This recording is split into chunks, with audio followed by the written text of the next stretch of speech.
Welcome to this week's Rookie Roulette. I'm your host, Tyler Metcalf, and this week we have kind of a big name. Number one overall pick, Zaccharie Risacher. And to join me in breaking down Risacher's rookie season with the Atlanta Hawks in a few minutes here is going to be Brad Rowland from Locked On Hawks. Go give Brad a follow. He does really high level and comprehensive work covering the Hawks. But before we get to that, I just kind of want to run through some numbers to highlight where Risacher is, how his season's kind of gone, and what Hawks fans and NBA fans at large should kind of be pretty excited about with Risacher going forward. So Risacher was obviously the number one overall pick in the 2024 NBA draft, and it was kind of maligned, mocked, kind of treated with indifference, which is pretty rare for a 6'9" wing who has some of the defensive tools that he has, who improved as much of a shooter as he did, and yet everyone just kind of viewed it like, I guess, like, okay, you're getting a decent role player, and maybe that's all Risacher ends up being. But the growth that he's shown in his game over the last 3 years and throughout this season has been really impressive and really encouraging. Especially this last month, he's playing some of the best basketball of his life, and that's exactly what you want to see from a top level impact rookie. So Risacher ended up at 6 on the final No Ceilings composite big board, and he ended up at 4 on my personal one. He kind of flowed between 1 and 4 for me throughout the entire year. But just given potential upside and kind of ultimate role, he ended up at 4 for me. On the season, Risacher is averaging 12.4 points on 45, 35, 72 shooting splits. Solid. 3.7 rebounds, 1.2 assists, 0.7 steals, and 0.5 blocks. That's his season average right now. Decent numbers for a rookie, but not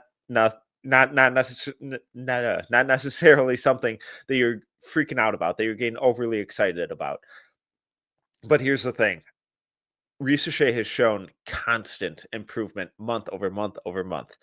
In December, he averaged 9.4 points on 38, 29, 70 splits with three rebounds, 0.9 assists, and 1.0 stocks, steals plus blocks.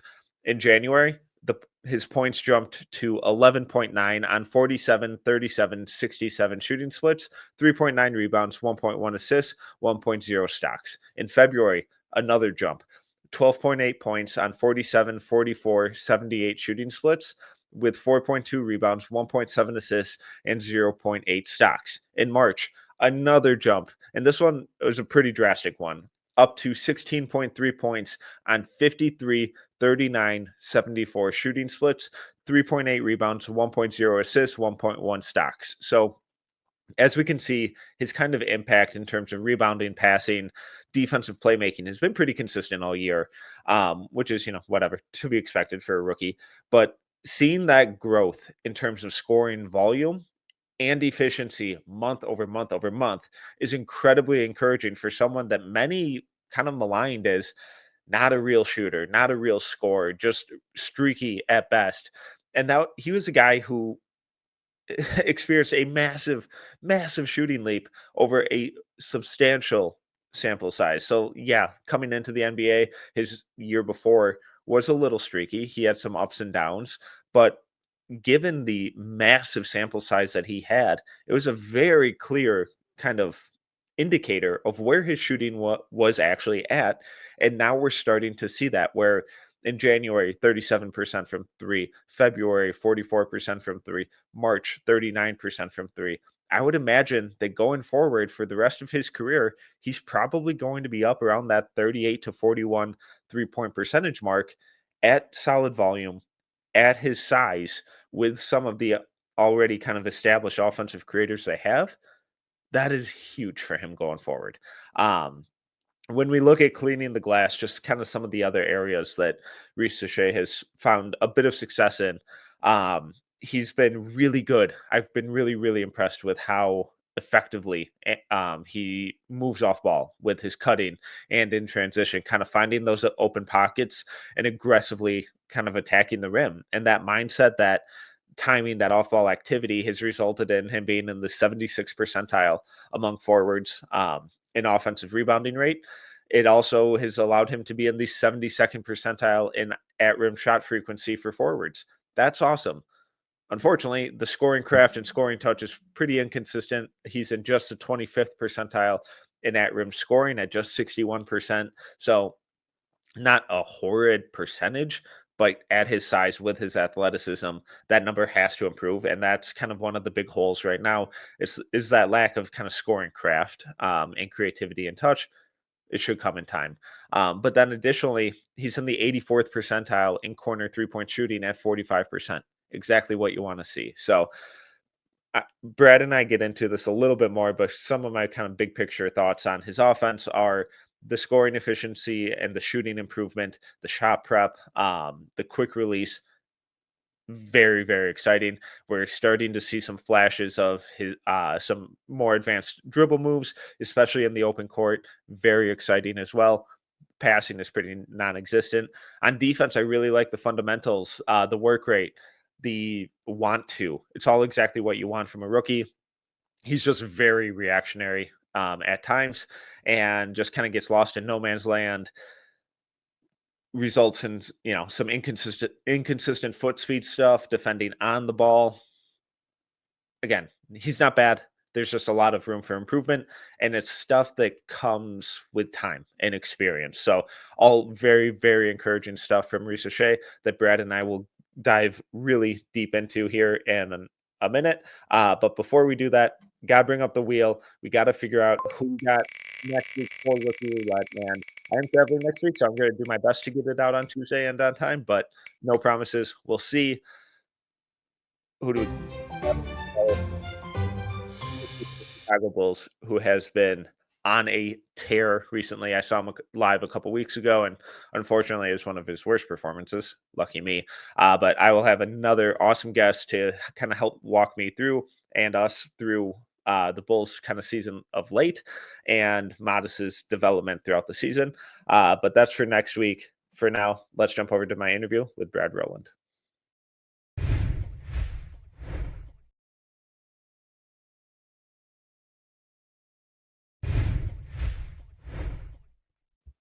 Joining me this week, very special guest, Brad Rowland from Locked On Hawks. Brad, how's it going?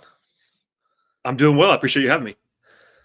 Before we dive into Risacher and how his season has kind of gone, can you just please just tell everyone where they can find your stuff, how they can support the work that you do? Yeah, thanks for asking. Locked On Hawks is the main thing, which you already said. I have been hosting Locked On Hawks since 2016, which is a long time. And I do cover the Hawks every day of my life, but I do more than Hawks stuff. Like I've done draft stuff. I've covered the NBA and college basketball at Dime for a long time, fan-sided, all kinds of different places. The best place, though, I guess, is Locked On Hawks, and then I'm on social media, Twitter, Blue Sky at BT Rowland.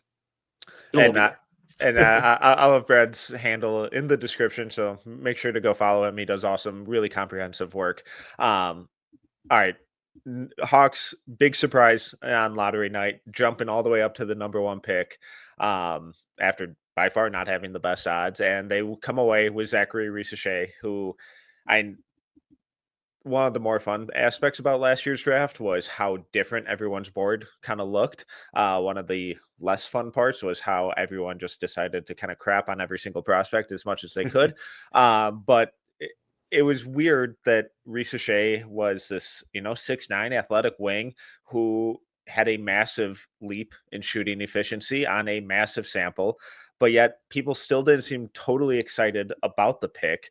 What was your kind of initial reaction? I guess first on lottery night when they made that massive jump, and then on draft night when they did walk away with the kind of dynamic 3-and-D French wing and Zaccharie Risacher. I think my initial reaction to the Hawks winning the lottery was that I laughed. And I mean that in a couple different ways. Number one, the Hawks have never won the lottery until now. This is the first time I've ever won it. And there was a lot of times when they were right there at the bottom of the league trying to win it, and they never won it. And for them to win the lottery in the year that everyone agreed, kind of, even people that were not super low on this draft agreed there was not a huge prize compared to most years, right? That was without being negative about it, that was just the reality. There was no Cooper Flag. There was no Wemby. Like that didn't exist last year. So I thought it was ironic that the Hawks won the lottery, and I pretty much laughed when they were in that couple last minutes where it's like, oh, they're in the top 4. Oh, they're going to win this thing. So that was one thing. But once that sets in, it's like, well, this is a nice bonus for the Hawks, obviously. Even as much as everybody kind of rolled their eyes and had a similar reaction to what I did about winning that kind of bad lottery, the Hawks are supposed to be in that 8 to 10 range last year at best, basically. So going from that to, even if you don't love any player in this class, you still want to have the pick. It's not like it's never a bad thing to have the number 1 overall pick in the draft. And, you go through the stages of, do you want to put it up for bid in a trade?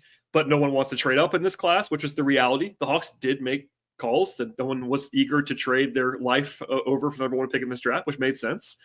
And then you go, all right, who are the candidates? And you go through them. So it became pretty clear in the next couple of days, even, that the Hawks were in on Risacher. Not that he was definitely going to be their guy, but he was definitely part of the conversation with the Hawks, which made sense to me. We'll talk plenty about him, but it was an interesting ride, to be sure, when they won the lottery. And I've always liked him as a player, but I think that it was, to your point, it was wide open to where the takes were flying in all directions. I have a set of bookmarks that I will probably unleash at some point about all the Hawks fans who told me that they would never watch the team again if they drafted this kid from France that they didn't know anything about. So it's just one of those things, but it was definitely a roller coaster. Just ready to go to war. I love it. Yeah. So you mentioned that you do some draft stuff, and I'm sure once the team that you primarily cover gets the number 1 pick, you probably do even a little bit more. So, going into draft night, would Risacher have been the direction you would have gone, or was there kind of a different route that was making you a little more excited? Yeah, it's so funny. If anything, just about me, I probably should have more takes. And what I mean by that is I'm very measured, and I get criticized for being too measured, if that makes sense. So acknowledging that, I didn't have a guy that I was like, the Hawks need to take this guy. I kind of understood all the different avenues in play. There's also the wrinkle that we could talk about briefly about how Alex Sarr did not want to come to Atlanta, and that became pretty apparent. That got reported. It kind of got out there. I heard that before it even got out there, and it really got out there eventually, and it was awkward. Because he never worked out even, right? No, he wouldn't work out, and I think that they made it very clear to the Hawks that we don't want to come to Atlanta. Now, that doesn't mean that the Hawks couldn't have taken him, which I said a lot at the time. Guys say whatever they want to. The team can still take them and call his bluff and say, all right, but you have to really think he's the guy to do that. You know what I mean? If a player's like, I don't want to come to you, you better believe he is the clear best player in this class to even think about still taking him at number 1 overall. So long story short, I had a public board. I had Sarr number 1 on that board, but in a tier with other players. So it wasn't like I was saying they had to take Sarr. And also the Hawks had an interesting dynamic where, I'm sure you heard this too, there was a lot out there about how Sarr didn't want to play center. Which makes me laugh because he's been playing center all year long in Washington.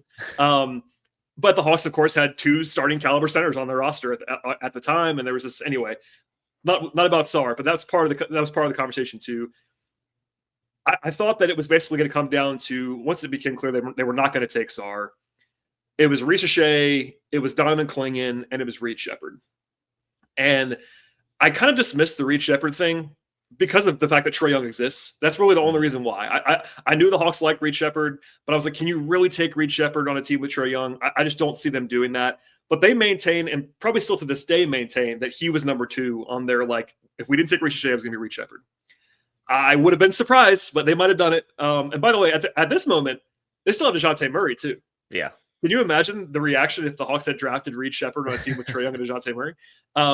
So I wouldn't have taken Reed, and I said that. I was basically between Risacher and Clingan, and once you remove Sarr, I did lean to Risacher because of just the logistics about what we'll talk about. You already said it, 6'9" wing, all the stuff, all the boxes that you check with that player, to where even if things don't go as well as they possibly could go, right, there's a lot of appeal to that. High floor gets overused because, look, not everybody has a floor that's supposed to have a floor. You know what I mean? High floor guys can fail too, but a lot of his attributes that every team is looking for, the median outcome for someone like Risacher was appealing in that if you get a starting wing, starting forward on your team for a long time, that's not a bad outcome, even number one overall. And I kind of lean there versus I thought Clingan might be better as a rookie just because he was a little bit more established, all those things. And my baseline, and I say this lovingly on a draft podcast, is that rookies are bad most of the Yeah. time. Yeah. And it's not a negative thing. It's just the reality of the situation, especially one and done 19-year-old rookies are generally not very good players. Klingon wasn't bad, etc. So by the time we got to the draft, I would have taken Risacher, but I also was certainly not touting him as like the clear pick either. I want to be genuine about that. I was not banging the drum for Risacher. I would have traded the pick if they could have gotten anything approaching reasonable value for that pick. I would have done it. That kind of stuff. I didn't love him, but I did like him and understood it for sure. Yeah, and I'm glad that you mentioned that 99% of rookies are bad. Like Yeah. it's to be expected, and we get these outliers like Luca and Wemby, and the guys who just hit the ground running and are awesome right away. It's like that's not how this is supposed to go for most guys. And so from draft night through summer league training camp, and now basically the entire season, how has your kind of opinion on the Risacher pick and him as a player kind of evolved? I think it certainly looks better, and I feel better about it now than I did then. I would think that's probably a consensus opinion at this point. I don't know if anybody that thinks worse of him now than they did then. Maybe if someone was like super over the moon, but if you've watched him in the last, even like 3 months, 4 months, like he's looked better than I think he reasonably was going to look as a 19-year-old. He had the rough start for sure. The first month of the year, he couldn't make a shot. And I thought it was like, look, even if you don't think he's a great shooter, he's not going to shoot like this. So I wasn't worried necessarily, but I was like, okay, he's a rookie. This is what's going to happen, whatever. But, even day back to Summer League, I thought he looked okay. Like he didn't blow anybody away at Summer League, but also I don't think Risacher is the kind of player that Summer League is going to showcase. Yeah. And I would have said that even if I wasn't covering him directly. Like he's the kind of guy that's like not an on-ball player. Most of the time Summer League's about on-ball guys and guards, and it's kind of tough for the I don't use the word role player pejoratively. I love role players, but like guy who might be a role player at some point to be the guy at Summer League. It's not like the best showcase for him, but I thought he looked fine, looked good, showed some passing chops that were not always on film. I didn't think at the lower levels, which I was encouraged. It was probably the number one thing I was encouraged by at Summer League, which is that like a couple of like left-handed, like kind of showy, nice passes. And then he executed. And also, you don't want to overweight this, but the chatter from people that I trust was like, hey, this guy's going to be good, is basically what it came down to. Not going to blow you away, but this guy's going to be legit. And that was building more and more and more. And then you go away for a couple months, right? Come back to media day, and the take cycle happens. There's nothing to talk about from mid-July until training camp. It's quiet, right? And it sets in like the Hawks drafted this kid that nobody knows anything about, and he wasn't great in summer league, obviously, which I thought was kind of silly. But I came into the year thinking, okay, I think he had a rookie of the year chance because of how open this class was. I think he was like 9-1, 10-1 win rookie of the year. I was like, that's not a bad bet on Risacher, that kind of thing. But I thought, reasonable expectations, make first team all rookie as number one overall pick. He'll play a lot. I wasn't sure how much he was going to play, but number one overall pick, he was going to play. And there was also this interesting dynamic about him being on a team that even now, this actually ended up being true, was going to be in the play-in mix all year long. Like versus teams like Washington with Alex Sarr, or even Castle and San Antonio pre-Wemby, I thought, they might compete for the 10 seed in the West, but not like they might not. He was going to be a situation that was a little bit different than a number one overall pick was going to be in. Like he wasn't going to be gifted 35 minutes a game, and he had to earn his time. So I think the journey, I could go step by step, and I won't keep doing that because it'll be boring. But I think that I certainly have liked what I have seen. I was encouraged already, but I would have a hard time with anyone who wasn't like who hasn't been even more sold, even if they already were sold. The fact that you've just seen it, I'm a big believer in seeing it at the NBA level is not a small thing. Like you can project all day long. I'm all about scouting at the lower levels, into college, into international play, but there's no substitute for seeing it at the NBA level over a decent sample size. And the fact that he's done that and been like, I don't want to overstate it, but like been like a starting caliber wing now for like 3 or 4 months is like, that's not a small thing in the NBA. I'm not saying he's a top 50 player in the league right now. He's not, obviously. But the fact that he's been at the very least a playable rotation player on a pretty decent team as a 19-year-old isn't a small thing. And he's gotten better and better to the point where the last, again, like 3 months, he's basically been a starting caliber player. And that's pretty impressive. Yeah, in the open, I ran through some of his numbers and kind of month over month improvements, and the big one, basically everything's been pretty consistent except for the scoring, which just kind of Yeah. keeps getting better and better and better. And coming into last year's draft, everyone was like, he's a super streaky shooter. I don't buy it. It's like this dude has like almost a full NBA season worth of sample of it's like, yeah, do some of the months kind of fluctuate? Sure. But he's a 17, 18-year-old kid playing in a pro league for like 70 plus games. Whereas, these college one and done kids are playing 27-ish at best. And since the calendar turned, he hasn't averaged lower than double digit points, 11.9 in January, 12.8 in February, 16.3 in March. But I think even more importantly is that 3-point percentage has kind of stabilized in that kind of high 30% range, where it's, 37% in January, 44% in February, 39% in March. Is on the offensive end, is that kind of where you're seeing his biggest impact come? Because I'm just even on tape, even when the shot isn't falling, it seems like the release has sped up even more so than last Yeah. year. The shot prep, the high hands. I mean, he's taken a lot of like even no dip catch and shoot threes. I mean, 45% from the corner on the year. It's all really, really encouraging stuff that feels like it's almost been fast tracked a lot more aggressively than, even going back like 2 years, looking at his stuff in FIBA, where it's like, man, this dude's an awesome defender, but I don't think he has anything on offense. And now it's like, oh my gosh, he's knocking down these kinds of shots regularly. Is that kind of what you're seeing as well, or has that kind of caught you off guard with how quickly that development has come? I think that it's kind of what I thought, but also it's been faster, to your point, than I would have envisioned. So I think it was like the first like 16, 17 games, 4 or 5 weeks, he was shooting like 25% from three. And there was a panic, right? Because it's like, okay, I get it. He's a number one overall pick. He's not making any shots.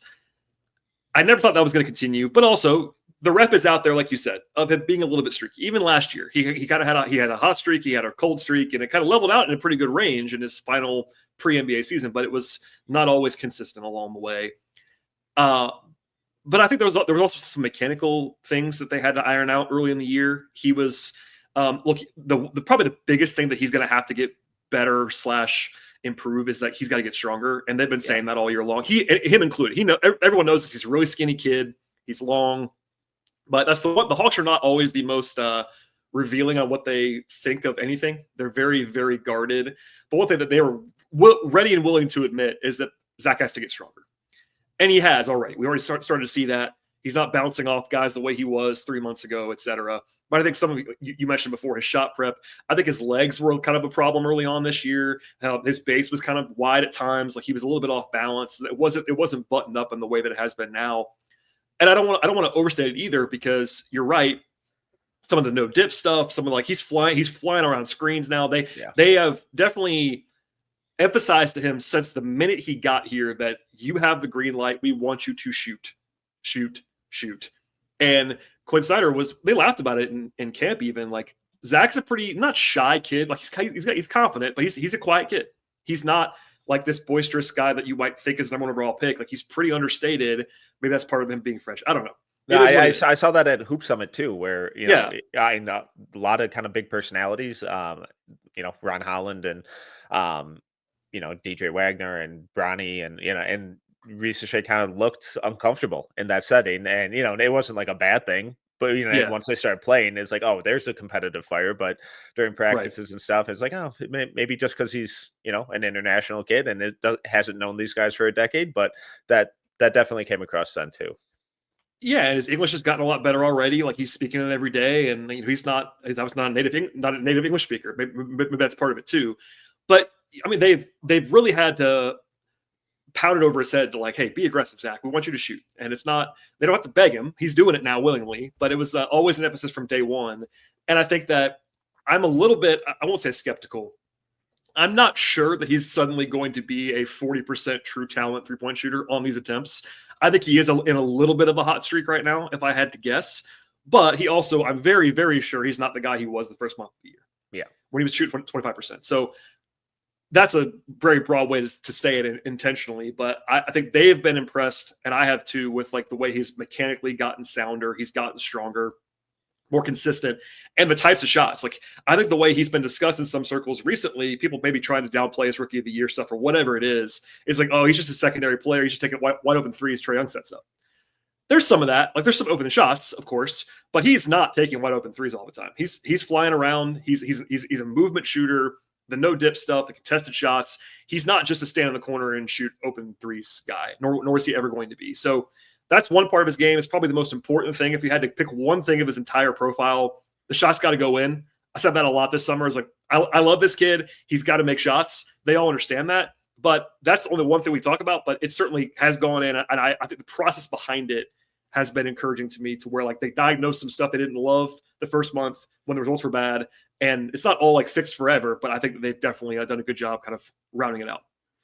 So aside from just, the shooting, Risacher's offensive role has basically been just play finisher. And something that's kind of really stood out to me, though, especially recently, is how effective he's been with cutting and finding these open pockets to kind of exploit off the ball with his off-ball activity, running in transition, getting downhill. He doesn't, the finishing craft needs work, but he's getting to the rim a lot.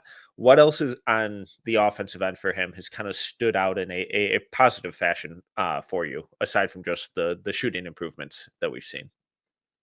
Yeah, everything you said makes total sense to be about his play finishing. And look, this is one of those things where if he was on a bad team, they might have given him the ball more to be an initiator. But because the Hawks are trying to win games and they have Trae Young and other guys that are ahead of him on the pecking order, it doesn't really make a ton of sense beyond just development to give Risacher a bunch of on-ball reps right now. But he has done more stuff with the ball in his hands as the season's gone along, intentionally. Not like straight pick and roll initiation, but like some DHO stuff. He's been more active with the ball. I think the finishing has gotten better visibly already. The numbers have supported that as well. Some of his crafty, like left-handed finishing as a right-handed player, like he's got a very strong left hand already, which has been, it's one of those things that like jumps off the screen to you. I have a colleague, Kevin Chenard, who works for Hawks.com, who did like a whole compilation of Zach's left-handed finishing that was like, man, this is a lot of left-handed finishes in a short period of time. So the ambidextrous stuff is really helpful. He's not the most physical guy yet. That's, of course, the biggest thing. Goes back to the strength. But the craft aspects have been better as the season's gone along. He also I'm not sure where this is going to go, but he loves a how do I say this? He loves a fake of any kind. Like he loves to get into like this mid-range area, and he'll do like 4 straight fakes back and forth in a way that's not, you don't usually see from a 19-year-old kid in the mid posts. It's not always intentional, but and I think some of that may have to do with he's not super comfortable yet, like just going through somebody. But he is crafty with the way he gets his shot off at times inside the arc. It's not a straight where like some guys, especially at his age, if it's not a straight line drive, they don't really have a plan B. He's got several plan Bs. They're not always the prettiest, but they're crafty. He's not afraid to do that. And then the passing has played up too. Like it's not primary initiation, but he'll make a pass every game or two that's like, whoa, okay, that's a real pass. Like some of these skips, these cross court skips, he'll make the right play. I don't think he's ever going to be like a 6 assists per game kind of guy, but he makes the right play already in an impressive fashion at 19. So that's a lot of things. And the one thing I want to make sure I say before I forget it is one of the reasons why the Hawks have played well recently, just beyond him, is that he is a transition weapon already. And it's not in the way that Jalen Johnson is. Jalen Johnson's a grab and go threat with the ball, pushing with the dribble. Risacher, I think he's been encouraged to this, but I think it's also him. He flies down the floor. He is a very, very, very fast in a straight line, and he busts it regularly and beats guys down the floor and gets easy buckets for himself and other people. Well, and at some point, I'm sure it's going to be more on the scouting report than it is now for other teams. But he's so fast and so long that it's going to be a weapon. As long as he keeps doing that, that's going to get him some free points and the team some free points. And it's like, it seems simple and that anybody could do it, but really not. Like he's got the length and that straight line speed and the ability to kind of just make himself run that way, that I think is like, it's not getting lost locally, but I think maybe nationally it sounds like a small thing. It's kind of a big deal when you're trying to generate points again on a team that's trying to win. In terms of kind of offensive growth and what, you kind of hope to see from him going forward, what gives you the most kind of optimism that there's more to his game down the road than just play finishing? Is it some of these passing flashes? And then kind of on the flip side of that, is there anything that you're seeing that's like really concerning? Like, oh, maybe you're going to be a little more limited than we would necessarily hope for a number one overall pick. I think a lot of it is going to come down to the handle on both of those things, honestly. Like, if you're looking at where he can scale up potentially, is if he firms up his handle, just even like, just a little bit even, but yeah, hopefully more than a little bit. But that's probably his biggest weakness offensively right now. It's just like he's not someone that's gonna like put you in the mix off the dribble right now. He doesn't really do that. Now the straight line drives, he can do that. Like, he is decisive, which I'm impressed by a lot of the time. He'll just go. But he's not someone's gonna set you up and beat you off the bounce like creatively against a real defender right now. And you don't have to be able to do that to be a very, very, very good player. But if you're talking about like star outcomes, you probably need a little bit of that. You know what I mean? One comparison that I really don't like for Risacher very much, but it's been out there a lot, is the is like the 6'9" Klay Thompson thing. Like, I don't like that, which is why I said it that way. Yeah. But something Klay could never do is that, right? So if you're trying to say Zach will never be able to create off the bounce, like, okay, I kind of get it. He also isn't going to probably be the same shooter as Klay Thompson, who's a top 5 shooter of all time, probably. But you know what I mean? Like, I think that that's both a concerning thing for Risacher, is that he hasn't done that yet. Also, he was never going to do that as a rookie. Like, if you watched him on film pre-NBA, he wasn't going to suddenly have a super tight handle as a rookie. Mm-hmm. That was not realistic. But if that's the one area of potential concern and the one area of potential growth, because if he can kind of do that to a passable, solid level, that unlocks a lot of things. I think he can be a 18 to 20 point scorer in the NBA with his current skill set, as long as he, just improves. Like I'm saying, without the creation aspect like that, just doing the little things, making shots, playing more minutes, all those things. He can be a guy who scored like a third scorer for a team, the way he currently is right now. But if he wants to be more than that, if the Hawks wanted to be more than that, to get some of those, hopefully quote unquote number one overall pick kind of outcomes, I think that's probably the biggest swing skill. I mean, beyond the shot, of course, the shot's the biggest thing for anybody. Mm-hmm. He's got to make shots or nothing else matters for his offense. But number 2 on the list is like, can he be more of an initiator off the dribble? On the other side of the ball, the defense, that was kind of always Risacher's calling card coming up through FIBA, and even somewhat last year. But for some, surprisingly, I've come away from this season with him a little underwhelmed on the defensive end. Like, I like his work rate. I like the fundamentals. I think he wants to be a good defender. And, I don't think that's anything effort based, or by no means is he a bad defender, but it feels like a lot of it is just like really reactionary, and the processing speed, the instincts, the anticipation isn't quite there yet. A lot of the times that comes with, experience and time. And like you said earlier, rookies are typically bad. But what is just your kind of big picture kind of takeaway with his defense so far? Yeah, I think this is one of those areas where it's a little different because he's playing on this team that's trying to win. But I think he's generally in the right spot, it seems like the bare minimum, but it's not for a 19-year-old. Like I think he's ahead of where most of his compatriots are of that age, is just like being in the right place at the right time, executing the scheme, which is good. I like that about him. He rarely makes like glaring mistakes, and that's not a small thing for me. But the next thing is like you said, being more proactive. Like, he hasn't been a huge havoc creator. I'm not sure if he's ever going to be a huge havoc creator. I'm not sure yet. I feel like what his upside is as far as like playmaking events. He is averaging, I want to say it's like a stock, like 1.2 stocks per game, which isn't like nothing. Like, that's better than like DeAndre Hunter's ever been, for example, he kind of is replacing in Atlanta, but that's not a huge number. Like, he's not playing a ton of minutes, all those things, but he also doesn't have to be that. My biggest thing is the strength aspect and the rebounding aspect. I think one thing about Risacher that's going to have to be better defensively, and I do put this in defense because it matters, you have to close possessions, is he's not very good on the glass right now. And for a guy with his length, that should hopefully be a weapon for you as a small forward in the future, if you want to frame it that way. Like, right now, he is a below average rebounder at the 3, probably by a lot, to be honest with you. He's more of like a shooting guard level rebounder right now. And again, 19-year-old skinny kid, I get it, but it also plays into some other stuff. So the playmaking, also, I have a hard time, and I'm not trying to write this off by any means, but there are just less havoc creation events to be had when you play with Dyson Daniels. Very true. That's very true. It's actually like, he's the only player I think I'd ever say that about, but because he's like so far ahead of the entire field in the NBA this year, like every single deflection, stat, steal metric, it's like, How many more of those are available to everybody else? But I'm kind of kidding, but I'm also kind of not. I think generally Risacher has been as advertised defensively, but I also know that my baseline for rookie defense is quite low, and I think he's exceeded it. But I also think that if he's going to be a plus defender in the NBA, which they're hoping he's going to be, and the Hawks believe he's going to be, like that was part of the pitch, even like the behind the scenes, off the record pitch post draft about like why they like him so much. They think he's going to be a plus defender, like not a all defensive team guy probably, but like someone who like you never worry about ever in any matchup. Basically, is what they're hoping that he can be. He has to get stronger, but I think there's definitely a path to that, and it might help him right now that he's not the number one guy on their defense. Like playing with that thing helps you, but honestly, there have been several times this season when I've looked on the floor and said, in a time where Dyson's off the court, and I'm like, he's their best defender right now on the perimeter as a rookie. And again, that's a low bar in some of these matchups, some of these lineups that they're playing, but they have leaned on him enough to where like they trust Risacher to execute even when he is like they put him on some tough matchups. Like he's guarded some of the best players in the league this year. Part of that's positional, but they're encouraged, and I'm encouraged too. But you're right. I think if you're looking for like super high ceiling outcomes defensively, they haven't necessarily been a ton of that this year.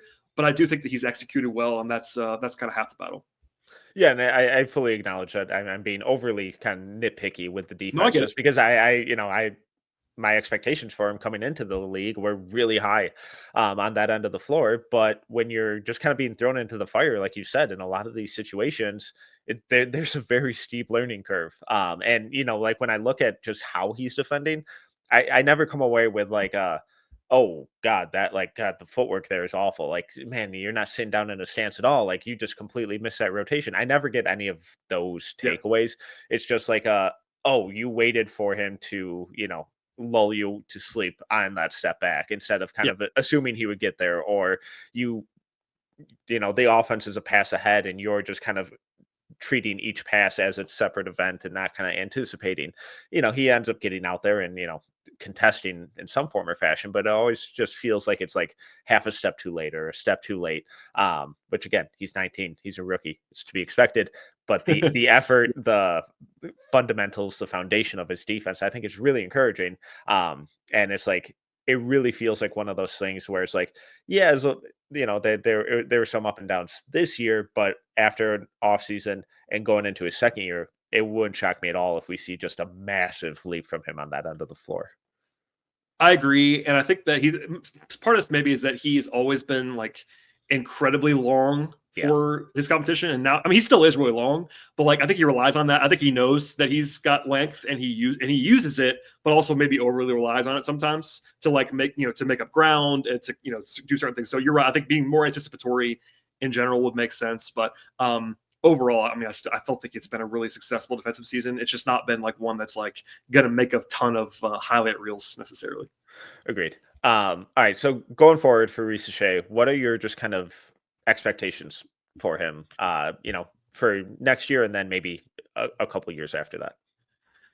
Yeah, I think that, trying to be reasonable and not just extracting what he's done the last 30 games or so when he's shooting the heck out of the ball and averaging 15 points a game as a rookie, and like it's been pretty impressive. And it's nice of him to have a career high last night.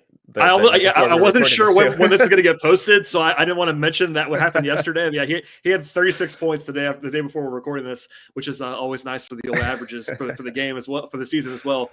But no, I think that taking a step forward as far as like, this is a big summer for him. I wonder if we won't see him play. I don't know if the league will like give the Hawks a gentle nudge to say, please let him play for a game or two in Las Vegas, just for PR sake, because the league will do that every once in a while.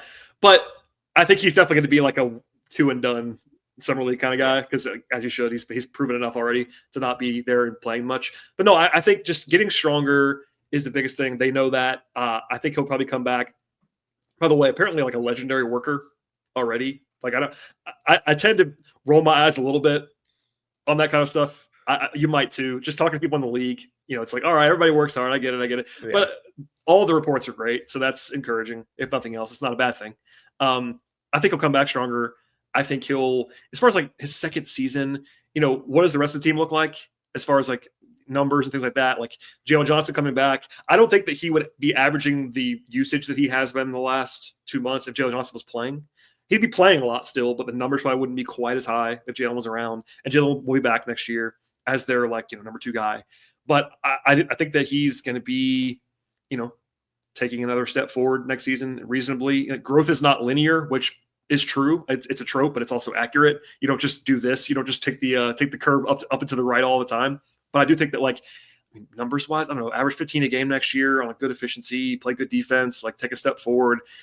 As far as the ultimate projection is concerned, I think year 2 is going to tell us a lot. I mean, that's very basic, but I'm not projecting star outcomes for Zaccharie Risacher. I think locally, you won't be surprised. Locally, after he does this, the people that were out on him 3 months ago are now thinking he's going to be a 5-time All-Star. Well, they've always been diehard, so they have his jersey and everything. They knew he was going to be awesome. That's part of the fun. I mean, and look, I will say this: there are more. I am encouraged more by the high-end outcomes now than I was at the draft. To go back to that one of the previous conversations, I think there is more of that. He goes out and averages, 3 and year 3 or year 4, 22, 7 and 5 or whatever. That's one of those kind of things. I don't think he's ever going to be a 30-point a game scorer. That's not really going to happen, I don't think, for him. But one of those super well-rounded, top 30, 40 player in the league kind of forwards is what they're hoping he's going to be. I'm not saying he's going to be there. I wouldn't project that yet, but I would certainly project him just based on pre-draft and this rookie season to be a perennial top 60, 70 player in the league, really good two-way forward. And those guys are extremely valuable. I mean, not to put a number on it, but how much do those guys get paid now? They get paid a ton. I mean, look at OG Anunoby, who's basically that kind of player. And they're different strengths that get all that. I'm talking about just he got a 5-year deal for $200+ million. That's the kind of player I think Risacher is going to become. Not necessarily a star, if I had to project right now, but someone who every team in the league would want. Every team. And that's simple, and he has to get there. He's not there yet. He's got to get there. But that's kind of where my baseline has shifted to as far as projecting him, just from combining what I saw pre-draft and what I've seen so far through 70 games.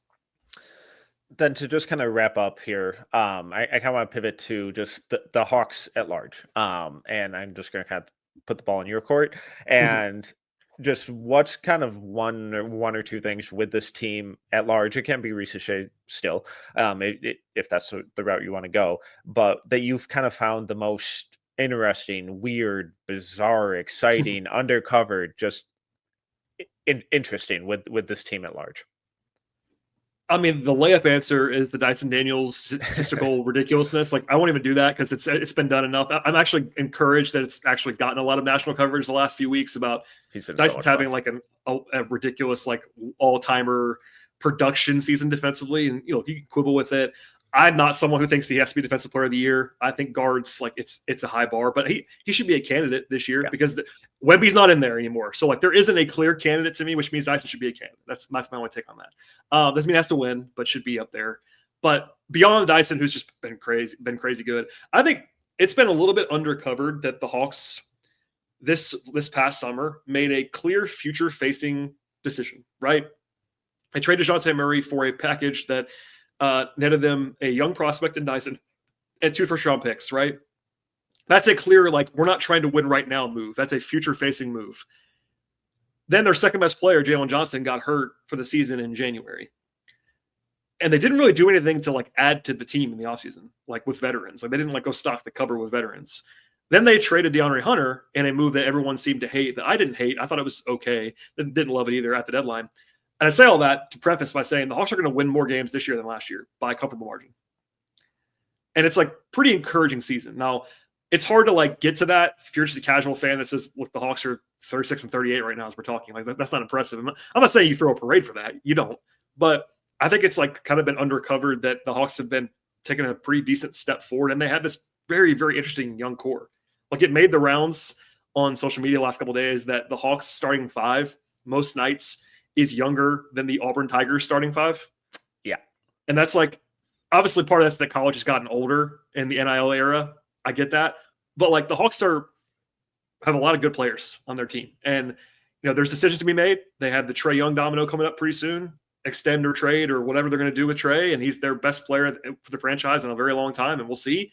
But the combination of I include Trey in this. Not everybody does, but I include Trey in this. Trey and Dyson and Risacher and Jalen Johnson, the four of them, pretty impressive. And then Onyeka Okongwu, it's not that podcast, but he's been really good for like 2 months now. So I think it's just been a sneakily positive season for a team that's probably going to be like the 7 or 8 seed in the East. So it won't be like covered that way. But when you factor what they did this summer and what actually ended up in a season that was like clearly kind of a retooling effort on the fly to still be like a 500 team and again, with Jalen out for 2.5 months, it's pretty impressive. I lied. One more question, because I'm going to kind of put you on the spot here. I don't necessarily need, concrete names unless you've done some draft work and want to provide them. But one of the teams, whenever we do our kind of team wide mock drafts, one of the teams we always really struggle with is the Hawks, because it's like, I don't know what to do, because I don't know what they're doing. So, they're currently slotted like middle of the first round. What kind of are you looking for from from a draft standpoint? So they are very difficult. I've done some draft stuff already, as you might expect, but it's also what picks are they going to have, because they don't have their own pick, right? So it's going to be the Kings if they get the pick 13 right now. Is 13, 14. Lakers at 24. Yeah, but the Kings pick is top 12 protected, so they're either going to not get it or it's going to be 13 or 14. That's basically what it's going to be. Yeah, Lakers pick will be somewhere in the 20s at this point, it seems like. So decent sized range there in a draft where like. From I don't know where my line is right now yet, but like somewhere in that like 8 to 10 to like 25 range is like I don't know what to make heads or tails of some of these guys, to be honest with you. And then positionally, they don't have a screaming need. Like I don't like drafting for need anyway, but like even doing mocks, you know how this is. Like it's easier to do mocks if you have a team that has a screaming need on the roster. Yeah. It's like, hey, just plug that guy in there, easy. The Hawks don't really have that. So for me, it's going to be similar to what it's been for a while. And it's like best player available that's not a small guard would be my entire thing, basically. Like I like him fine. I wouldn't want to take Jeremiah Fierce on a team with Trae Young. I just wouldn't. Yeah. But other than that, that's just one example of a guy. But like they could go center. They do like Okongwu. He's taken a step forward this year. They could still draft a center, for instance, which puts guys on the radar at that position. I'm a sucker for Colin Murray-Boyles as a weird, awesome player, but like, how does he fit in Atlanta? I don't really know what they would think of Colin Murray-Boyles, to be honest with you. On a team with Jalen Johnson as well. Like those guys are not the same player, but they kind of overlap in some respects. Anyway, there's not a single archetype for me, but what I do think that they need to try to find, whether it's in the draft or in another way, is more shooting. We talked about Risacher a lot on this podcast. He right now, like they are really, really, really banking on him being a high-level shooter. And he has been for a while now. But the rest of their guys, other than Trey, who's obviously a good shooter just in a different way, they don't have a lot of shooting on their roster. Dyson is never going to be a great shooter. Jalen's just okay. Like a lot of their core pieces are not top-level shooters. They could use another guy. Like pick your sniper of choice, like Liam McNeely or whatever. Like pick whichever guy. I'm not saying they have to draft a shooter in the first round of this draft, but like for me, it's like hard for them to take a non-shooter. Not impossible, but like kind of difficult with where they're building. So that's not a specific answer at all. I'm sorry for not giving you more of an answer there. No, it's very helpful. The range is very wide. I mean, that's like you can also go like, and I say this lovingly because I mentioned before I love role players. You could go like with like Neat Clifford, and I love Neat Clifford. I'm a big fan. Like he wouldn't light any Hawks fan on fire, I don't think. He's 23 years old, all those things, but they have a pretty wide range of where they could go in the draft, which makes it fun for me. Maybe less fun for you doing mock drafts, but it does allow me to talk about like 20 guys in the lead up between whatever the Hawks are eliminated in the draft. It's like this. That's obviously the lead topic for 2 months, probably. It's like if there's more, the more guys, the merrier for me. Like sign me up to talk about everybody. So yeah, wide range. Absolutely. Brad, thank you so much for taking the time. Everyone go follow Brad. He does awesome work. Handle is in the description for ease, but Brad, thank you so much. Thanks for having me.